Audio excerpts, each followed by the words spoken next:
Et aujourd'hui, je peux pas dire j'ai pas réussi au Paris Saint-Germain par rapport à la concurrence. Pour être au top sur le terrain, il faut être épanoui aussi à côté dans la tête. C'était pas forcément le cas pour moi. Et j'ai entendu si Johan Cabaye joue un match de l'Euro, je regarde plus jamais l'équipe de France. Je pensais que mes contre-performances au départ de Rudy Garcia, c'était pas de ma faute. Alors que D'accord. c'est totalement l'inverse et je peux dire que c'était une erreur de ma part. Salut tout le monde, on est de retour pour un nouvel épisode de Call Interview et cette fois c'est avec Johan Cabaye. On l'a réclamé, bah ça y est, voilà, le petit cadeau c'est qu'il est avec nous aujourd'hui, il est tout beau, il est tout frais. Johan, comment tu vas? Ça va super. Merci de l'accueil. Je suis très heureux d'être avec toi pour cette interview et voilà, commençons. Ça c'est gentil, tu me fais commencer. Tu vois, j'ai mal aux joues déjà à force de sourire, donc voilà, je vais me calmer. Johan, on va parler beaucoup de ton passé, mais avant, je veux qu'on parle un peu de ton actualité parce que tu sais, dans le foot, il y a des titres de profession, on les voit passer, beaucoup, mais on comprend pas du tout ce que ça veut dire. Est-ce que tu peux m'expliquer aujourd'hui quel est ton rôle réel au sein du Paris Saint-Germain? En quoi ça consiste?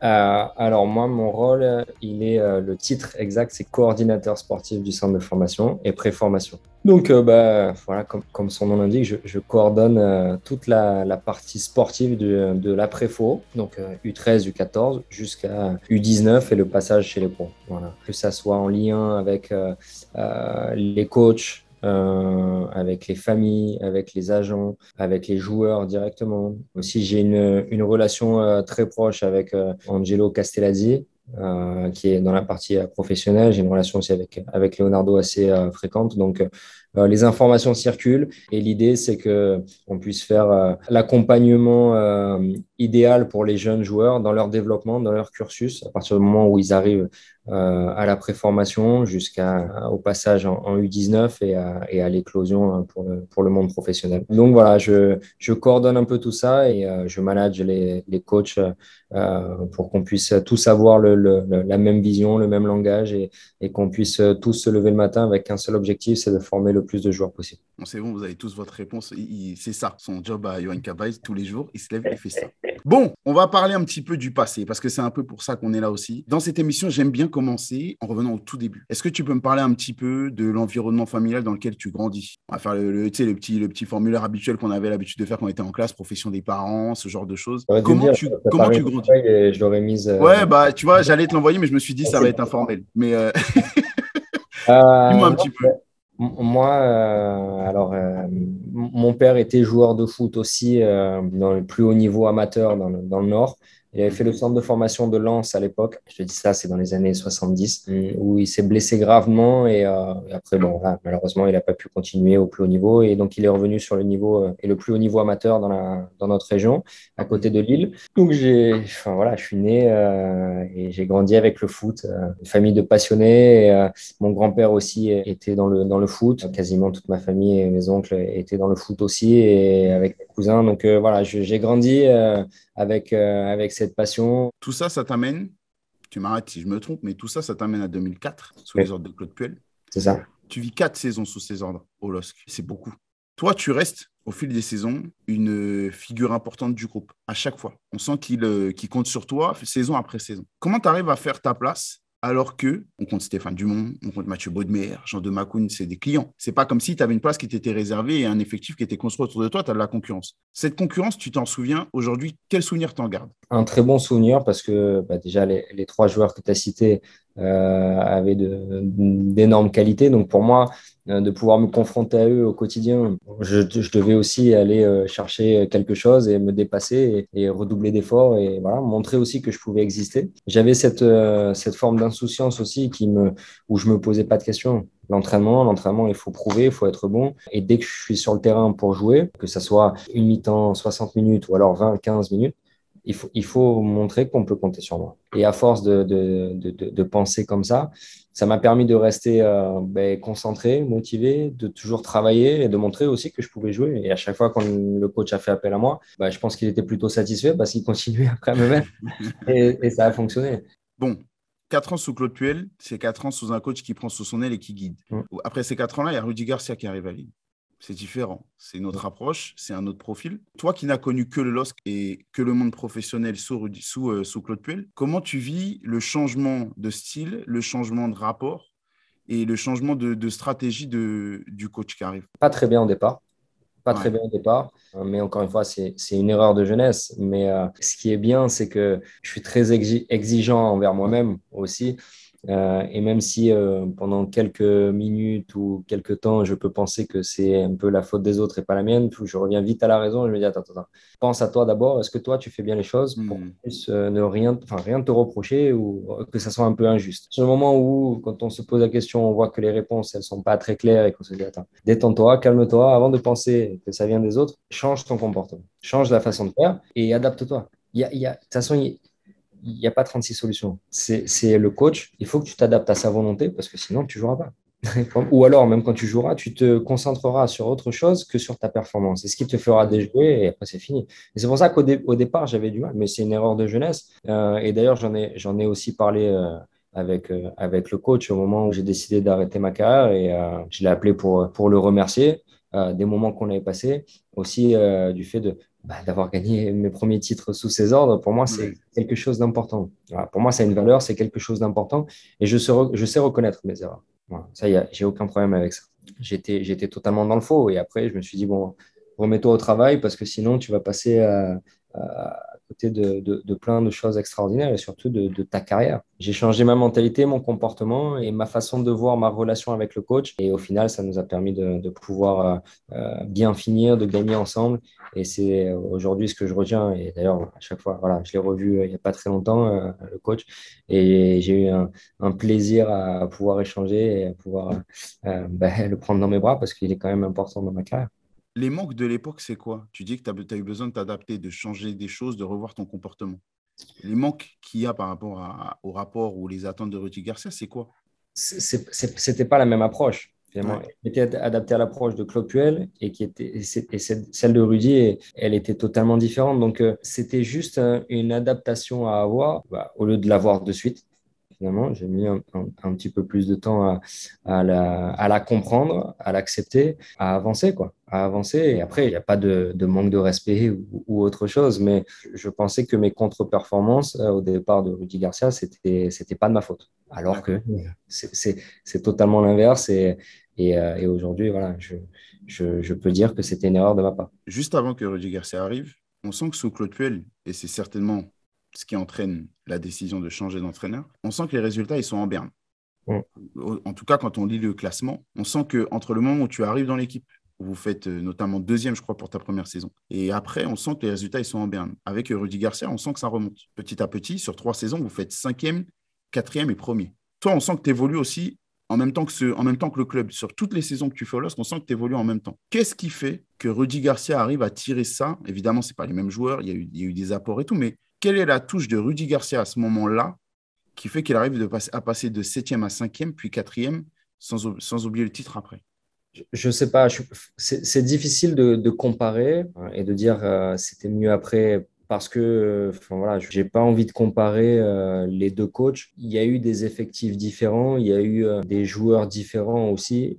Finalement, ça a été la continuité du travail de Claude Puel qui a été fait par rapport au club. Tout le développement, il faut pas oublier qu'il y a eu la création de Luchin, du centre d'entraînement. Mhm. Euh, donc, on a avancé vers quelque chose de plus grand et à la hauteur de ce qu'est Lille aujourd'hui dans le paysage du football français. J'aime pas parler des autres. Quand je vous ai en interview, j'aime me focaliser sur vous. Mhm. Mais il y a une particularité dans ton parcours, c'est que tu as la chance d'évoluer avec un certain Eden Hazard. Ouais.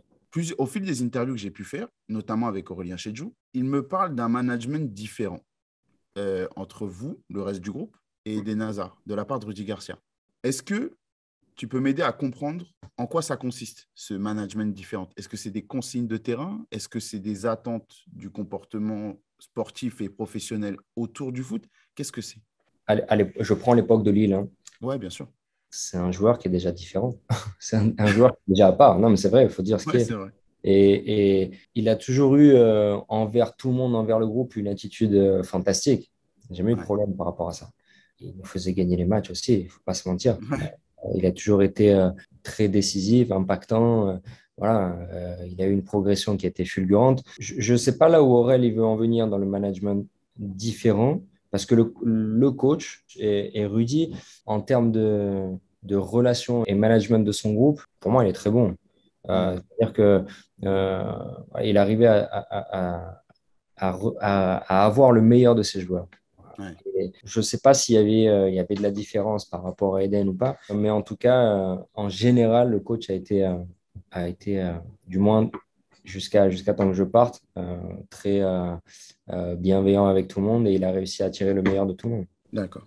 Bon, la petite parenthèse, elle est terminée, j'en reviens à toi. Tu me dis jusqu'à temps que tu partes. Il y a ce titre qui est, surtout quand on prend ton parcours à toi, l'aboutissement de tout un cycle d'une carrière. On sent que le club, il a été très important pour toi, que ce soit en termes d'évolution sportive, mais aussi émotionnellement parlant. Comment tu prends la décision de partir? Parce que, alors j'ai dit, tu restes 4 ans sous Claude Puel. C'est long dans le foot, 4 ans. Il y a encore 4 ans derrière avant que tu partes. 8 ans, c'est énorme dans une carrière de joueur. Donc dis-moi, comment, si c'est pas venu pendant ces 8 ans-là, comment est-ce que tu te dis faut partir? C'est le titre qui fait que tu pars ou c'est acté avant? Dans ma tête, c'est acté avant. Dans Ouais. ma tête, c'est acté Ok. avant. Euh, et comme quoi, pour moi, j'ai cette vision-là, cette mentalité, tout est bien fait dans la vie et dans ma vie. Mhm. C'est-à-dire que j'ai pu gagner avec mon club formateur le doublé. Et ça, pour Mhm. moi, c'est extraordinaire. C'est un moment fantastique. Et au moment où j'annonce dans mon clan personnel et à mes agents que je décide de rejoindre Newcastle, on n'est pas champion encore. Et je leur dis, Mhm. par contre, je veux attendre qu'on soit champion, ou du moins que le championnat soit terminé, enfin joué, pour annoncer et pour appeler le club, enfin du moins pour déjà prévenir Lille et annoncer à Newcastle que je décidais d'aller chez eux. Voilà, c'était pour moi dans ma tête acté parce que j'avais besoin de quelque chose de nouveau. J'avais besoin de partir de Lille pour encore plus m'épanouir en tant qu'homme. Parce qu'à Lille, c'est Mhm. facile. J'avais mes parents qui étaient à côté de moi. J'avais cette stabilité qui me laissait dans ma zone de confort. Et, Mhm. et je me suis dit à un moment, voilà, il faut tenter quelque chose, il faut tenter une aventure. Et pour moi, la Première Ligue, ça a toujours été enfin, voilà, un rêve et un objectif. Ça répond à la question que je me posais parce que je suis un grand fan de la Première Ligue depuis longtemps. Je me demandais comment toi, tu avais fait ton choix parce que quand on voit tes caractéristiques de joueur, honnêtement, et je pense que c'est encore le cas dans le foot d'aujourd'hui, même si je t'ai pas vu jouer depuis un moment, mais on sentait par les caractéristiques que tu avais que tu aurais pu jouer dans n'importe quel championnat, par le style que tu avais. C'est-à-dire que tu avais à la fois le côté travailleur et l'impact que pouvait demander la Première Ligue, mais tu avais aussi ce toucher de balle, cette lecture du jeu qui pouvait t'emmener en Serie A, qui pouvait t'emmener en Liga. Donc, je t'avoue que moi, même quand je me suis replongé dans ton parcours, il y avait forcément un sentiment, une émotion particulière pour la Première Ligue qui fait prendre cette décision. Newcastle, à l'époque, l'image de Newcastle, on voit un club important d'Angleterre qui a marqué le foot anglais, etc. Mais toi, pourquoi est-ce que tu te diriges vers ce club-là? Pourquoi celui-là en particulier? Parce que je suppose que tu as d'autres touches. Je choisis Newcastle parce que le discours du coach me séduit, son approche pédagogique me séduit et je sens une réelle volonté de me vouloir auprès de lui, dans son équipe, pour pouvoir enfin, jouer voilà, d'une certaine façon. Et moi, j'aime faire un truc, c'est que bon, je suis passionné de foot, j'aime l'histoire. Et Newcastle, pour moi, oui, je me renseigne, je regarde encore un peu plus. Je vois la ferveur des gens, je vois qu'il y a une réelle histoire, je vois que c'est 52 000 personnes à chaque fois, toutes les Mhm. 2 semaines à domicile. Et tu te dis, ouais, j'arrive dans un véritable club. J'arrive dans Ouais. un véritable club. Mon choix, il est vite fait et je me pose pas tant de questions que ça. Le plus dur pour moi, c'est de quitter un endroit que j'ai toujours connu pour aller, non pas en France, mais à l'étranger. Et je me dis, D'accord. mince, comment ça va se passer? Comment je vais m'adapter? Est-ce qu'au niveau de la langue, ça ira?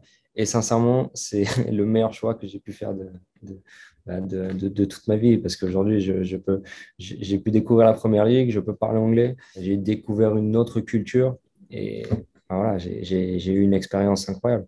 Mais quand même, tu le soulignes toi-même. À l'époque, c'est un pari, parce qu'un pari personnel, au-delà du côté foot. Tu as toujours connu Lille, tu as toujours connu Tourcoing, cette région-là qui t'est très chère, mais tu as toujours connu ça. L'obstacle principal dans une adaptation, et surtout à la Première Ligue, parce que c'est un championnat tellement singulier, tellement différent des autres, souvent on dit il faut donner au moins un an à un joueur pour s'adapter. Toi, on a l'impression, quand tu débarques là-bas, que c'est ta quatrième, cinquième saison, tu sais, ça roule quoi, tout seul.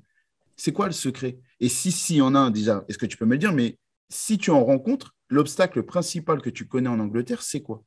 Non, il y a pas de secret particulier parce que il n'y a pas de formule magique finalement. Et je suis parti là-bas sans me poser de questions.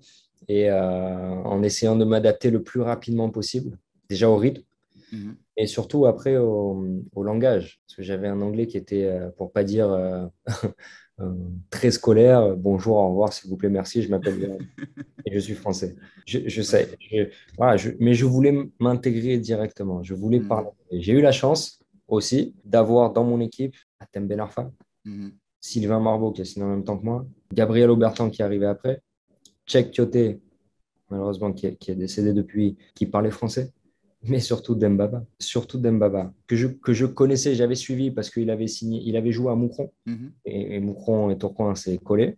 Mais son arrivée au club en même temps que moi, elle m'a aidé énormément. Demba qui parle l'anglais couramment, et de suite, je me prends d'affection pour lui. On a créé cette relation entre lui et moi qui nous a permis de jouer comme ça sur le terrain, de pouvoir être très fusionnel sur le terrain. Et voilà, ça m'a aidé. On avait bien commencé le championnat, on gagnait, on est resté longtemps invaincu. Et les résultats ont fait que ça m'a mis en confiance. J'apprenais l'anglais aussi à côté et je me suis retrouvé comme un poisson dans l'eau. C'est bien parce que ce que tu viens de me dire, j'ai reçu Dembaba, j'ai eu la chance de le recevoir dans mon émission. Et je ne sais pas si tu as vu l'épisode, mais en gros, il me parle d'une relation, alors que je m'attendais à ce qu'il me parle de Papi Cissé, parce que tu sais, on parlait toujours du duo à l'époque qui était complètement dingue. Mais lui, quand je lui ai dit, le joueur avec qui tu as une relation folle en première ligue à Newcastle, c'est qui? Il me dit, sans hésiter, Yohan Cabaye. Il me dit, on n'avait pas besoin de se regarder. Mm. Il savait où j'étais, il savait quel mouvement j'allais faire et je savais comment il allait la mettre. Mm. Cette relation, cette alchimie là si particulière, comment elle naît dans le foot? Parce que c'est pas des fois des amis sont nuls ensemble. Je ne saurais pas, j'aurais pas les mots exacts pour expliquer cette relation et cette alchimie, comme tu dis. Mais j'ai trouvé un mec qui est peut-être plus passionné que moi encore au foot. Il faut le faire, entre parenthèses.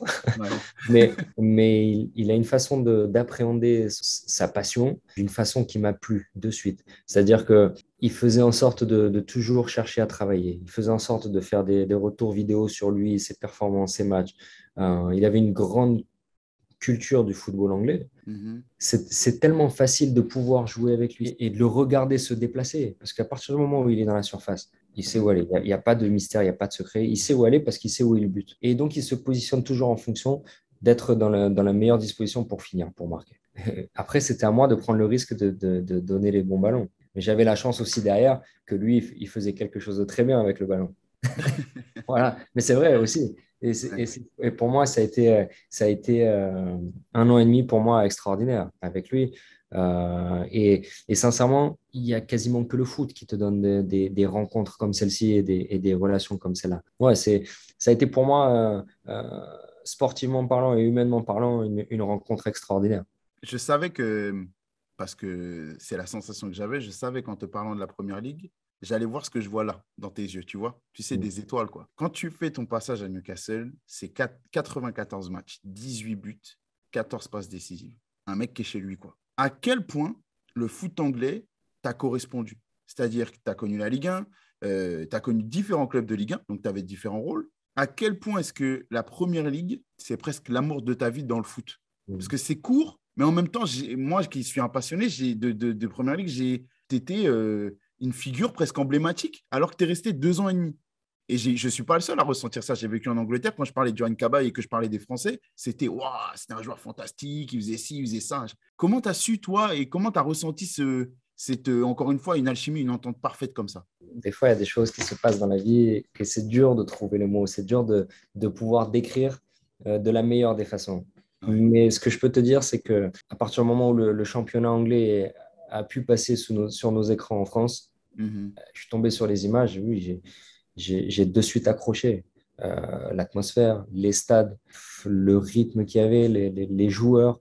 Et j'ai toujours eu ce regard un peu particulier sur l'Angleterre et même l'équipe nationale anglaise. Voilà. Et là, aujourd'hui, j'aurais trop peur de te donner des mots qui ne sont pas à la hauteur de mon affection pour ce championnat. J'ai eu la chance de passer 5 ans et demi, 5 ans et demi fantastiques.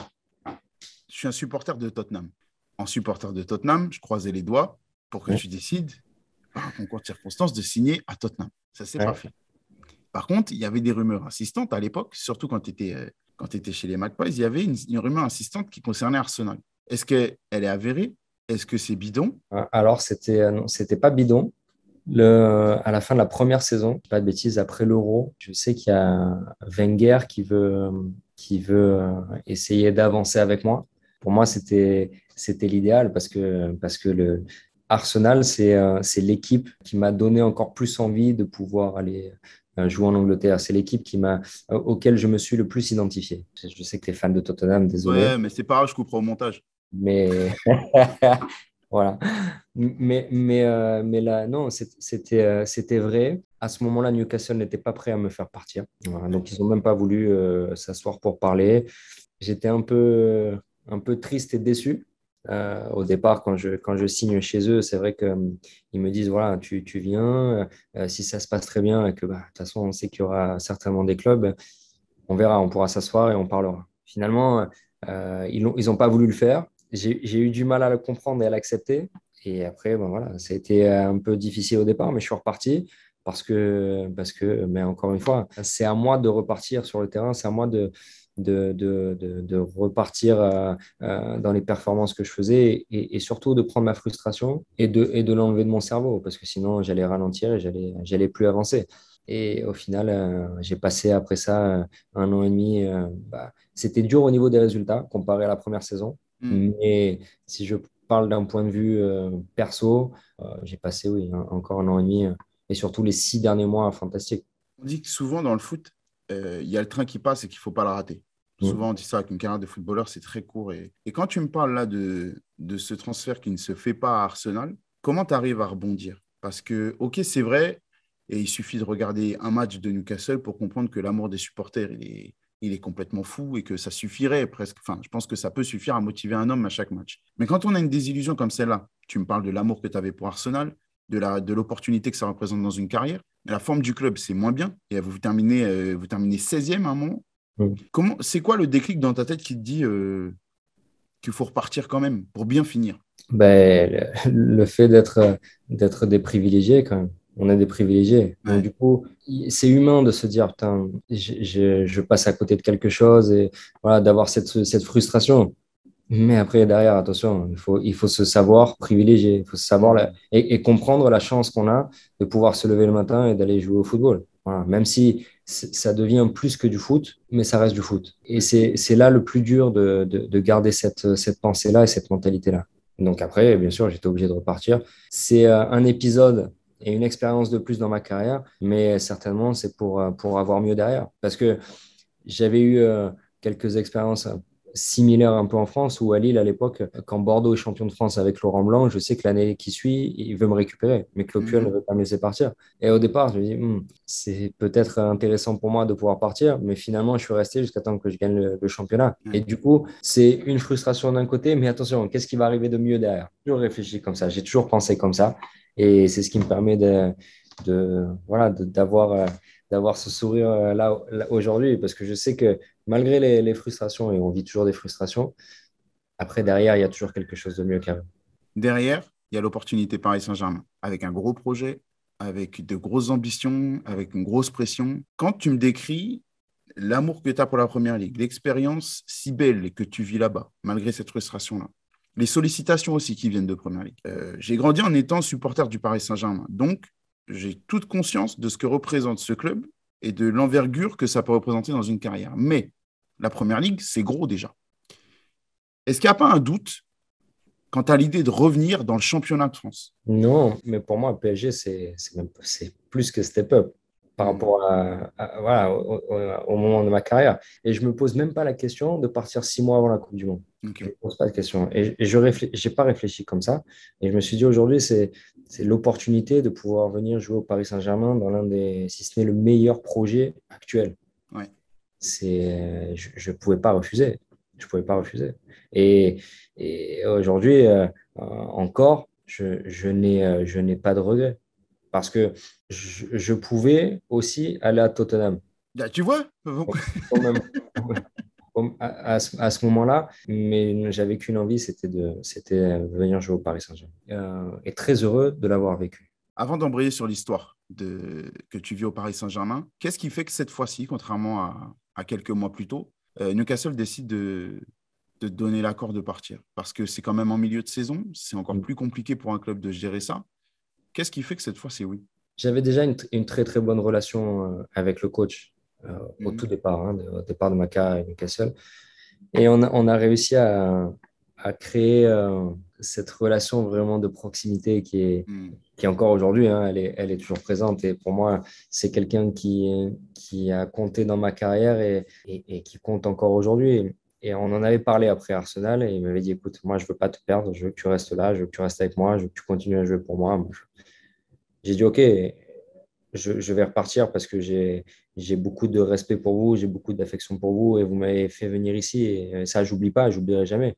Mhm. Par contre, coach, si un jour j'ai aussi une autre opportunité, j'aimerais la saisir. Et là, quand Paris Saint-Germain est venu, on en a parlé, il m'a dit, bon, qu'est-ce que tu en penses? J'ai dit, coach, sincèrement, je vous aime beaucoup, j'ai beaucoup de respect pour vous et pour le club et voilà, mais j'aimerais bien la saisir. D'accord. Quand tu arrives au PSG, Mm. on se dit qu'il y a tout. D'accord? Il y a tout pour que. Il y a un coach qui t'adore, qui a essayé de te faire venir à maintes reprises. Il y a un club avec une grosse ambition. Il y a un joueur qui, de l'autre côté, est aguerri, connaît les grosses attentes du haut niveau. Donc, et on se dit surtout que c'est la petite pièce maîtresse qui manque au Paris Saint-Germain pour que tout fonctionne. Mm. Déjà, quand tu arrives et que tu vois qu'au milieu de terrain, il y a M. Verratti, il y a M. Thiago Motta, il y a Blaise Matuidi, il y a du monde aussi qui arrive derrière. Le rapport à la concurrence, cette fois-ci, est-ce qu'il est aussi sain et aussi positif que ce que tu as eu à Lille avec les Mathieu Bodmer et consorts qu'on a mentionnés? Il y avait une concurrence et je le savais, il n'y a aucun problème. Alors, j'ai pas le nombre de matchs exacts que j'ai joué, mais on m'a laissé l'opportunité de Oui. m'exprimer. Et aujourd'hui, je peux pas dire j'ai pas réussi au Paris Saint-Germain par rapport à la concurrence. Non, pas du tout. Et je pense que j'ai eu l'opportunité de pouvoir m'exprimer. Bon, je le lis un petit peu là dans tes mots, mais du coup, toi, ton aventure au PSG, avec le recul aujourd'hui, en tant que joueur, tu la vois comme quelque chose qui n'a pas fonctionné? Oui, puisque j'ai pas eu la progression que j'espérais, enfin du moins la continuité dans mes performances que j'espérais.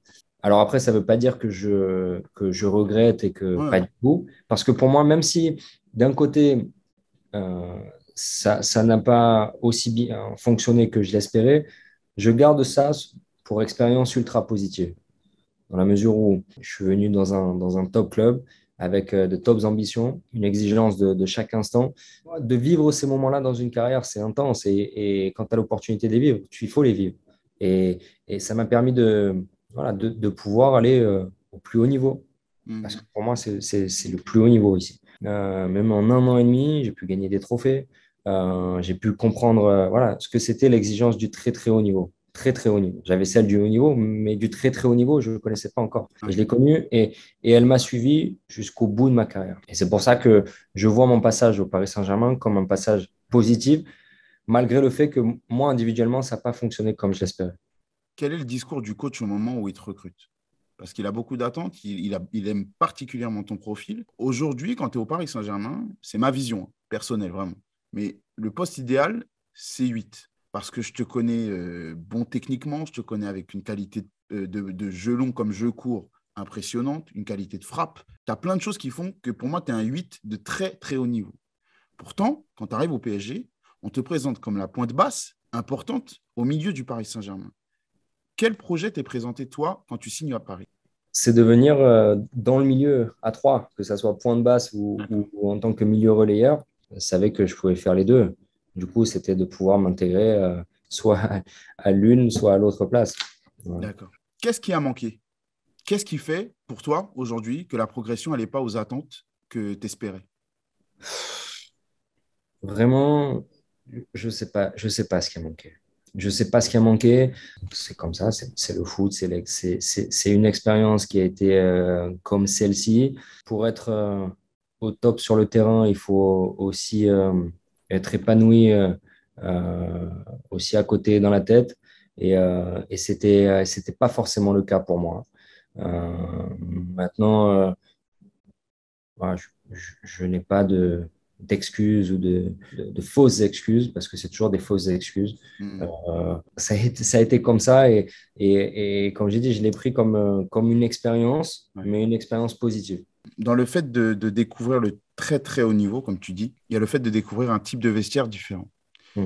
Je ne suis pas du tout en train de dire que le vestiaire du Paris Saint-Germain de l'époque étaient mauvais, étaient néfastes ou quoi que ce soit. Mais les profils que tu rencontres sont différents de tous les profils que tu as pu connaître par le passé. Il y avait de très bons joueurs à Lille, de très bons joueurs à Newcastle, mais il n'y avait pas cette qualité internationale de top player que tu vois à ce moment-là au Paris Saint-Germain. Est-ce que ça joue, ça, dans la tête, dans l'appréhension du vestiaire, dans l'appréhension de la vie de groupe, d'être confronté à cet état d'esprit, à ce niveau de joueur, à ce niveau de vestiaire tous les jours? J'ai toujours été un compétiteur et ultra compétiteur. Mm. Je suis toujours allé chercher tout ce que j'ai reçu et j'ai toujours voilà, fait en sorte de l'obtenir. Et pour moi, de me retrouver dans un vestiaire comme ça, je me dis, ouais, c'est top parce que de voir l'exigence et de pouvoir l'avoir au quotidien à côté de moi, alors que moi, je suis déjà très exigeant envers moi-même, c'est top. Ça va. Il n'y a aucun Mm. problème par rapport à ça. Mm. Et moi, dans tous les vestiaires que j'ai connus, j'ai jamais eu de problème. Moi. Il y a pas de problème. Je m'adaptais en fonction de qui était avec moi, qui j'avais dans le vestiaire. J'ai toujours fait en sorte de. Voilà, c'est ma nature, c'est mon comportement, Mm. mon caractère. Par contre, de pouvoir m'adapter, de pouvoir être cool avec les gars et tout ça, ça veut pas dire que sur le terrain, je me laissais faire. Non, Parce non, qu'il non. y a quand même, voilà, il y a quand même deux caractères assez bien définis. Mais, Mm. euh, mais le vestiaire ne m'a pas fait peur. Il m'a jamais fait D'accord. peur. On en vient aux critiques. En France, on est très critique, mais en Angleterre, elles le sont aussi. Est-ce que tu as trouvé que les critiques à ton égard, et envers le PSG en général, mais à ton égard, avaient été trop sévères? Je pense, j'en ai ressorti plusieurs. Il y a notamment Pierre Ménès à un moment qui dit que tu es un très bon travailleur, mais qu'au PSG, il n'avait aucune de tes meilleures qualités, notamment. Est-ce que tu trouves que les critiques à ton égard ont été excessives? Moi ce que je pense, c'est que après mon passage au Paris Saint-Germain, même si je pouvais faire des bons matchs, et notamment en sélection nationale, c'était toujours dans la conclusion, dans le commentaire, voilà, c'était toujours OK, mais il y a Ouais. toujours des parties négatives. Voilà, après, chacun est libre de dire ce qu'il a envie, de penser ce qu'il a envie de penser. Et moi, j'avais aucun problème avec ça. Ça fait partie du décor. Ça fait partie Mm. du métier, ça fait partie du foot. Moi, j'ai vraiment, et très sincèrement, aucun problème avec ça. À quel moment l'idée de partir naît en toi? Tu es un grand compétiteur, tu es dans un grand club qui a de grandes ambitions et je sais, je le ressens encore là, que tu avais envie que ça se passe bien. À quel moment tu décides de partir et est-ce que la décision de partir, elle est de se dire c'est mort, ça ne marchera pas au PSG, il faut que je fasse autre chose? À la fin de la saison 2015, j'ai le coach Pardew qui me laisse un message et qui me demande si je veux rejouer pour lui. Et moi, j'avais besoin de quitter Paris. Donc, ça tombait bien. Voilà, j'ai, euh, j'ai souhaité rejoindre le coach à Londres et c'était ouais, j'avais besoin d'avoir autre chose. J'avais besoin d'avoir autre chose et de pouvoir me libérer un peu l'esprit et la tête. Quand je regardais tes matchs avec Crystal Palace, en fonction de la langue des commentaires, la lecture de ta performance était différente. Quand je regardais sur une chaîne française, pour ne pas citer de nom, il y avait ce oui mais dont tu parles. Quand tu regardes avec les commentaires anglais, il y avait une sensation de we got him back. Hum, Est-ce que c'est ça que tu as ressenti dès ton retour en Angleterre?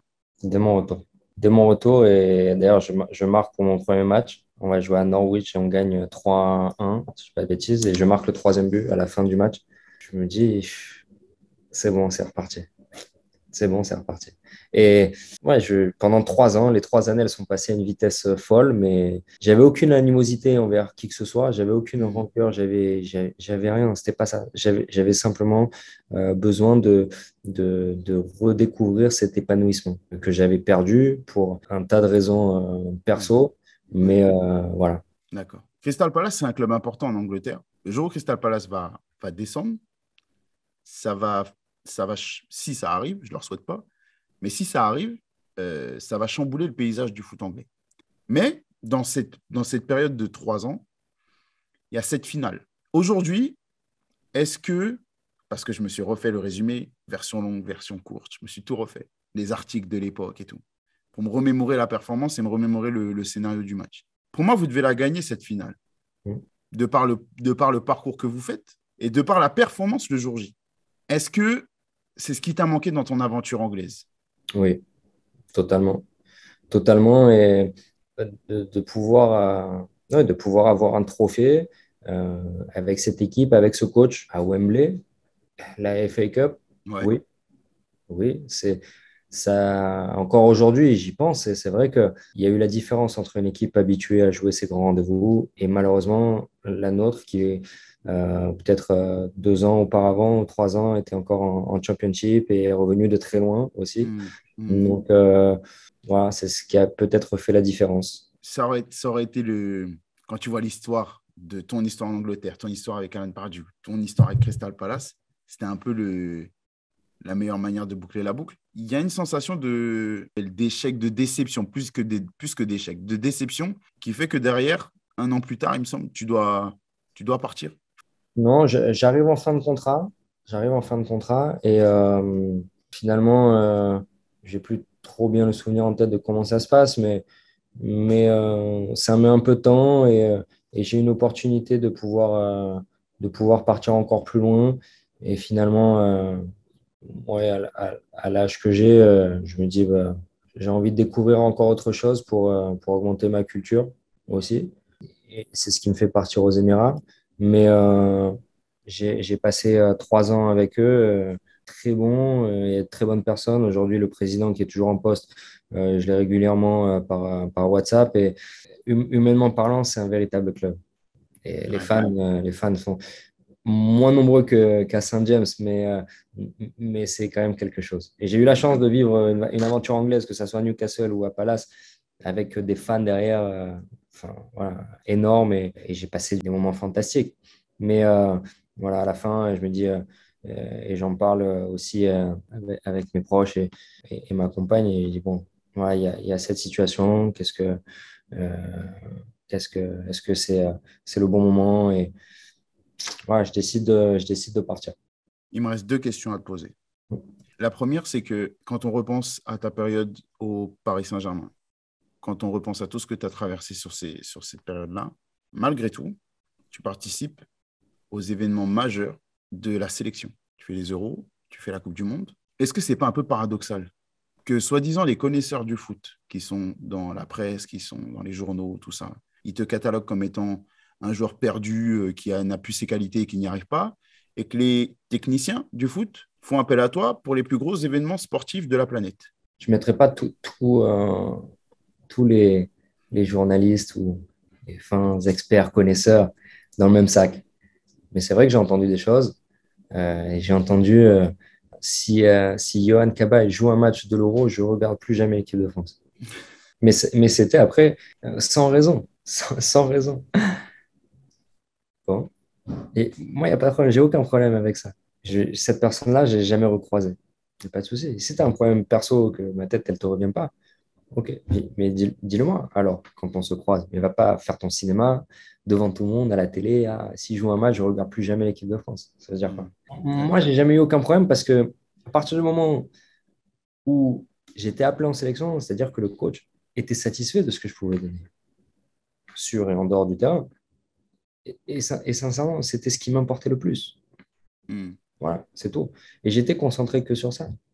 Chacun est libre de penser ce qu'il veut, de dire ce qu'il a envie. Je me suis jamais arrêté à ça, mais j'ai rien oublié de tout ce qui a été dit. D'accord. J'ai rien oublié de tout ce qui a été dit, tout ce qui a été écrit, et je l'ai encore en moi. Je suis gentil, mais je sais, je n'oublie pas. Non, mais sincèrement, je suis gentil, mais j'oublie pas. Ouais. Et je te dis, je suis très respectueux, mais j'ai mon caractère. Hmm. Et à un moment, quand c'était gratuit, c'est ce qui me dérangeait le plus. Quand c'était gratuit. Excuse-moi, je t'ai dit que j'avais deux questions. Il y en a une qui vient de s'intercaler parce que je le vois aujourd'hui et je suis obligé d'en parler par l'actualité. Coupe du Monde 2014, tu vas au Brésil. Encore une fois, un événement assez important dans le monde du foot. Tu vas au Brésil, c'est la dernière compétition à laquelle participe Karim Benzema. D'accord? On voit un certain Benzema, d'un certain profil, certaines caractéristiques et une certaine personnalité. Aujourd'hui, on voit un Benzema capitaine emblématique d'un club légendaire. Est-ce qu'à l'époque, tu ressentais cette même aura, ce même caractère fédérateur chez lui ou pas? Parce qu'il avait été très bon en 2014 à la Coupe du Monde, il avait été excellent.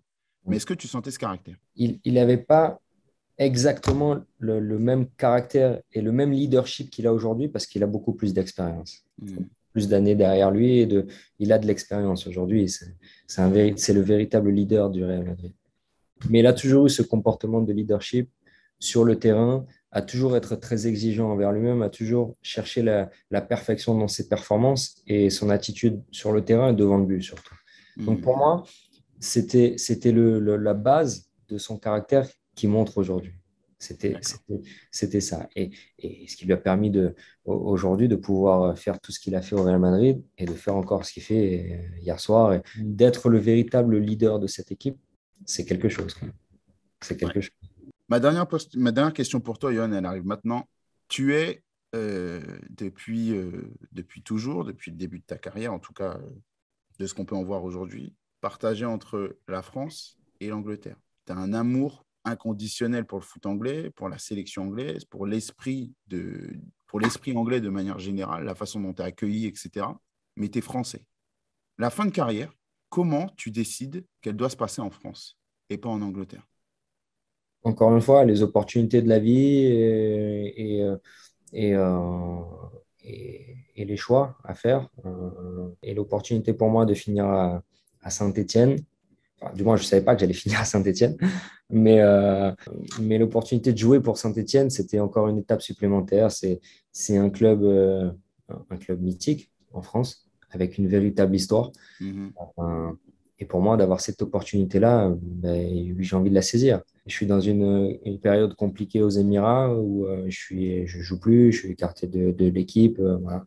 J'avais besoin de ce renouveau. J'avais besoin de quelque chose de nouveau et de repartir sur un projet collectif. Et Saint-Étienne, avec Ghislain Printemps et David Vantier, m'offre cette opportunité-là. Donc, je suis vraiment très heureux, je la saisis et, euh, et je veux rejouer au foot.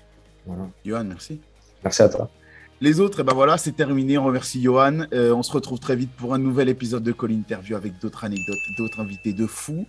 Parce que c'est comme ça qu'on continue de kiffer le foot ensemble. Allez, ciao.